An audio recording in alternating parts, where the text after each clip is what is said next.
आगे हम बात कर लेते हैं ट्रांसफार्मर का जो वाइंडिंग है, वाइंडिंग का कुछ न कुछ रेजिस्टेंस भी होता है और कुछ न कुछ इंडक्टेंस भी होता है। ध्यान से देखिएगा, ये जो ट्रांसफार्मर है,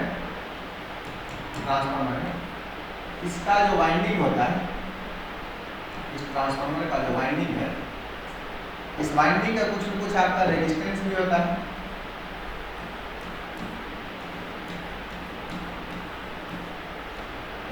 रेजिस्टेंस होता है और एक रिएक्टेंस होता है, इंडक्टर। ये रेजिस्टेंस और इंडक्टेंस दोनों होते हैं। इसको R से डिनोट करते हैं, इसको L से डिनोट करते हैं और L को बाद में हम लोग X से डिनोट करते हैं। बताएंगे AC में किसको बोलते हैं, रिएक्टेंस। L को इंडक्टेंस बोलते हैं। अब इसको L का यूनिट क्या होता है, हेनरी, और X का यूनिट होता है ओम, और X बराबर होता है ओमेगा L, ओमेगा बराबर होता है 2 पाई f into L। तो इसका यूनिट क्या होता है, हेनरी, ओम, और इसका R का यूनिट क्या होता है, ओम। रेजिस्टर के साथ इसको जोड़ता है तो L को हम लोग X में कन्वर्ट करते हैं। X बराबर क्या होता है, 2 पाई f है, ठीक है, जो कि हम लोग सारे बातें को AC में पढ़ेंगे, सारे बातें को AC में पढ़ेंगे। अभी जितना जरूरत पड़ रहा है तो बताते हुए आगे बढ़ाते हैं। क्लियर है? तो चलिए हम बात करते हैं, आगे हम बात करते हैं। देखिए इधर का रेजिस्टेंस जो होगा इसको हम लोग बोलेंगे R2, इधर का रेजिस्टेंस होगा इसको बोलेंगे R2, रिएक्टेंस होगा इसको। ये जो है R1 प्राइमरी साइड का 1, सेकेंडरी साइड का 2, इसको 1, इसको क्या हम लोग 2 से डिनोट करते हैं। ये जो रेजिस्टेंस है इसको लोग प्राइमरी से सेकेंडरी साइड में रेफर कर सकते हैं। रेफर मतलब ट्रांसफर कर सकते हैं। अगर हम प्राइमरी को सेकेंडरी साइड रेफर करेंगे, अरे हमारा ट्रांसफर करेंगे, transfer R and X from primary to secondary, primary से सेकेंडरी में रेफर करेंगे तो देखिए क्या होगा, इसका नाम उधर रेफर करेंगे, इसका नाम हो जाएगा R1 डैश, इधर से उधर ले जाएंगे, इसका नाम हो जाएगा R1 डैश, और R1 डैश जो होता है K स्क्वायर इंटू R1 के बराबर है। और इसको उधर ले जाएंगे तो इसका नाम हो जाएगा X1 डैश, जो कि K स्क्वायर इंटू X1 के बराबर होता है। अब आपका दिमाग में चल रहा होगा K कौन सा है, K ऑलरेडी हम लोग पढ़ चुके हैं, जो है ट्रांसफॉर्मेशन रेशियो। K क्या है, ट्रांसफॉर्मेशन रेशियो, जहां पर K जो है से आपका ट्रांसफॉर्मेशन रेशियो है, जो कि N2/N1, जो कि आपका E2/E1, जो कि आपका I1 डैश बटा I2, लगभग इसको हम लोग लगभग, ये सिंबल बोलते हैं लगभग वाला, ये लगभग आपका I1 और I2 के बराबर ऐसे रहता है, इसको होता है अप्रॉक्स, लगभग। और ये क्या है, इक्वल टू, बराबर है, और ये क्या है, लगभग बराबर, ठीक है, ऐसा है हमारा। अब इसको देखिए ध्यान से, ये अगर हमारा प्राइमरी साइड को सेकेंडरी में ले जाएंगे तब ऐसा होगा, लेकिन अगर हम सेकेंडरी को प्राइमरी में लाएंगे तब, अगर हम सेकेंडरी को प्राइमरी में लाएंगे तब, सेकेंडरी टू प्राइमरी, ऐसा हम करेंगे, transfer R and X from secondary to primary, secondary to primary में हम रेफर करेंगे, ध्यान दो। ये उधर जाएगा तो इसका नाम हो जाएगा R2 डैश, जो कि R2 बटा में K स्क्वायर होता है, यानी कि सेकेंडरी से प्राइमरी ले जाएंगे तो बटा में K स्क्वायर, और प्राइमरी से सेकेंडरी में लाएंगे तो K से गुना होगा। और अगर हम X2 डैश का मान बात करेंगे तो क्या होगा, X2 बटा में क्या, K स्क्वायर, ठीक है। जस्ट हम इसको केवल फार्मूला देखें, इसको प्रूफ नहीं कर रहे हैं, प्रूफ करेंगे तो 2-3 पेज में जाएगा, लेकिन उसको हमको नीड नहीं है कंपटीशन एग्जाम, तो बस इतना नीड है कि हमारा रेजिस्टेंस, अगर क्वेश्चन कभी कभी दे देता है कि 4 ओम का प्रतिरोध है प्राइमरी साइड वाइंडिंग में, उसको सेकेंडरी साइड में ले जाएंगे तो कितना होगा, जबकि N1 N2 का मान दे ले रहे हैं, ठीक है। तो उस तरीके से करके हम लोग निकाल सकते हैं। इसलिए हम सारे थ्योरेटिकल पार्ट को पढ़ रहे हैं, और एक साथ न्यूमेरिकल बनाना चालू करेंगे, क्वेश्चन बनाना चालू करेंगे तो सब बनना चालू होगा लाइन से एकदम। ये जो है आपका अगर प्राइमरी से सेकेंडरी में ले जा रहे हैं तो K स्क्वायर से गुना करना पड़ेगा, और सेकेंडरी से प्राइमरी ले आ रहा है तो K स्क्वायर से भाग देना पड़ेगा, जहां पर K जो है ट्रांसफॉर्मेशन रेशियो है, जो कि N2/N1 या E2/E1 या I1/I2 का रेशियो है। क्लियर है, नोट कीजिए इसको। सर ऐसा हो क्यों रहा है, ऐसा हो क्यों रहा है, ऐसा हो क्यों रहा है, इसका रीजन नहीं बताया। रीजन अगर जानना चाहते हैं तो टाइम दीजिए। देखिए अब हमारा क्या है, रेजिस्टेंस ट्रांसफर का कंडीशन होता है, ये हम बस बताना नहीं चाह रहे थे, लेकिन आप जानना चाह रहे हैं तो बता दें। रेजिस्टेंस ट्रांसफर का कंडीशन होता है, देखिए ध्यान दीजिए, transfer condition for resistance transfer. Resistance transfer का कंडीशन होता है, ट्रांसफर का कंडीशन होता है, कॉपर लॉस जो होता है उस रेजिस्टेंस के कारण ट्रांसफर करने के पहले जितना होगा, उस रेजिस्टर के कारण ट्रांसफर करने के बाद भी उतना ही कॉपर लॉस होना चाहिए। एक कंडीशन है किसका, रेजिस्टेंस ट्रांसफर करने का। यानी कि ये जो है कॉपर लॉस जो होना चाहिए, copper loss before transfer is equal to क्या कंडीशन होना चाहिए, कॉपर लॉस आफ्टर ट्रांसफर। क्या होना चाहिए बताइए, आफ्टर ट्रांसफर, ऐसा होना चाहिए। कॉपर लॉस टू रिमेन्स बाद में होगा। जैसे ट्रांसफार्मर हम ले लिए, केवल अभी रेजिस्टेंस को हम बना रहे हैं, ध्यान से देखिए। ये रेजिस्टेंस प्राइमरी वाइंडिंग में R1 है सपोज, ऐसा कुछ है। इधर इसको हम लोग क्या है, सेकेंडरी वाइंडिंग में क्या है, मान लीजिए R2 है। अब इस रेजिस्टेंस को हम लोग क्या कर रहे हैं बताओ, इस रेजिस्टेंस को ट्रांसफर कर रहे हैं हम लोग, इस R1 को हम लोग ट्रांसफर कर रहे हैं इधर, किधर इधर जब ट्रांसफर करेंगे तो इसका नाम क्या हो जाएगा बताइए, R1 डैश।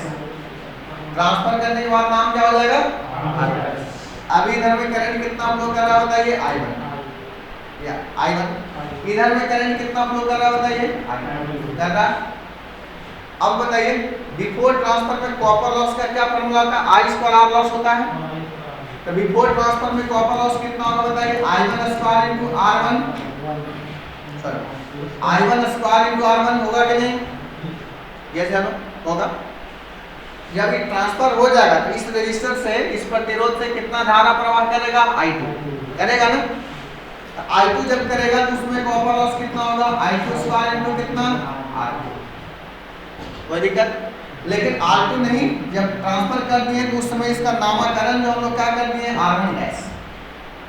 ये जो रेजिस्टर इधर था, कॉपर लॉस कितना हुआ, करंट का स्क्वायर इनटू प्रतिरोध रेजिस्टेंस। इधर करंट I1 सपोज फ्लो कर रहा है, I1 स्क्वायर इनटू R1।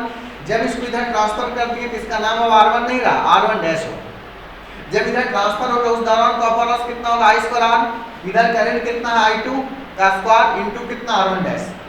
अब यहाँ से आप बताइए, अब यहाँ से बताइए कि R1 डैश इसको हम लोग क्या लिख सकते हैं बताइए, I1 का स्क्वायर बटा में कितना, I2 का स्क्वायर इनटू R1 लिख सकते हैं ऐसा। यहाँ से बताइए R1 डैश को हम लोग लिख सकते हैं I1 बटा I2 का होल स्क्वायर इनटू कितना, R1 लिख सकते हैं कि नहीं लिख सकते हैं।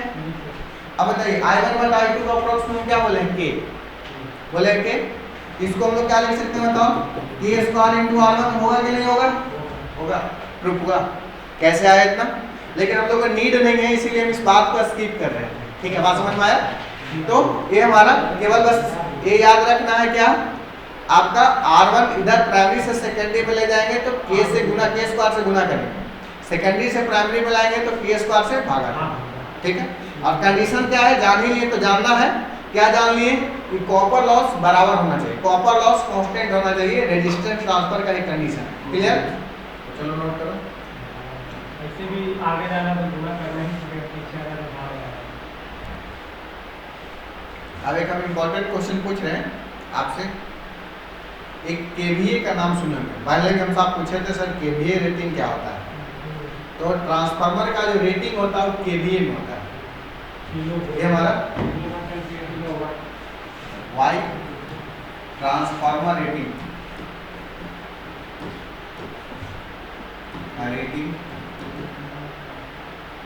इन केवीए मतलब kilo volt ampere, kilo volt क्यों होता है, कोई बता सकते हैं, एनीबॉडी? क्योंकि लार्ज में बड़ा एक मात्रा में, देखिए ध्यान किलोवाट में। ट्रांसफार्मर में मेनली दो तरह का लॉस होता है, एक कॉपर लॉस और आयरन लॉस। ये हमारा आयरन लॉस जो होता है सिर्फ वोल्टेज पर डिपेंड करता है, और कॉपर लॉस जो डिपेंड करता है करंट पर डिपेंड करता है। I स्क्वायर R लॉस है मतलब करंट पर, और कॉपर लॉस जो है वोल्टेज पर निर्भर कर, सॉरी आयरन लॉस वोल्टेज पर, क्यों? क्योंकि ट्रांसफार्मर में सप्लाई देंगे तो फ्लक्स आएगा, उसी कारण लॉस होता है, तो मैंने वोल्टेज डिपेंडेंट लॉस है। यानी कि ट्रांसफार्मर में दो तरह का लॉस होता है। ट्रांसफार्मर में मेनली मुख्य रूप से दो प्रकार के लॉस होता है। दो प्रकार का लॉस होता है। कितना तरह का लॉस होता है? दो प्रकार का, जिसमें आयरन लॉस जो डिपेंड करता है, आयरन लॉस वोल्टेज पर निर्भर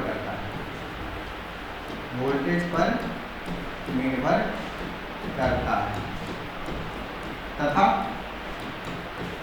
कॉपर लॉस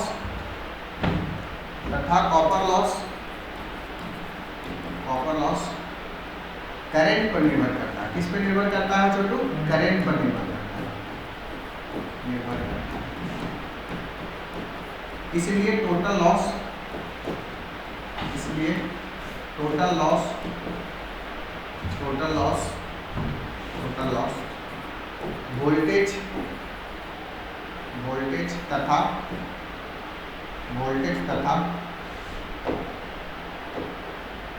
वोल्टेज तथा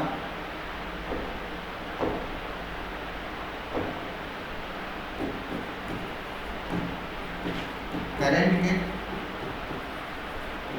गुणनफल पर निर्भर करता है। किस पे? करंट के गुणनफल पर निर्भर करता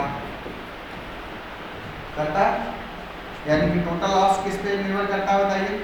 यानी निर्भर किस पे करता है? टोटल निर्भर किस पर करता है? वोल्टेज पर और किस पे? करंट पर। वोल्टेज पर और करंट पर। तो बताइए वोल्टेज का यूनिट क्या होता है बताइए? एम्पीयर। वोल्ट होता है, वोल्ट। और करंट का यूनिट क्या होता है? एम्पीयर। दोनों को अगर शॉर्ट में लिखेंगे तो भी वोल्ट एम्पीयर। और चूंकि ज्यादा मात्रा में हमको मापना रहता है, ज्यादा मात्रा में होने के कारण किलो लगा देते हैं। किलो मतलब होता है 10 के, मान लीजिए कि आपको बोला जाए कि 5000 वोल्ट एम्पीयर, सीधा बोलेंगे ना 5 kVA 5000। तो ज्यादा रेटिंग होने के कारण ट्रांसफार्मर का ज्यादा रेटिंग होने के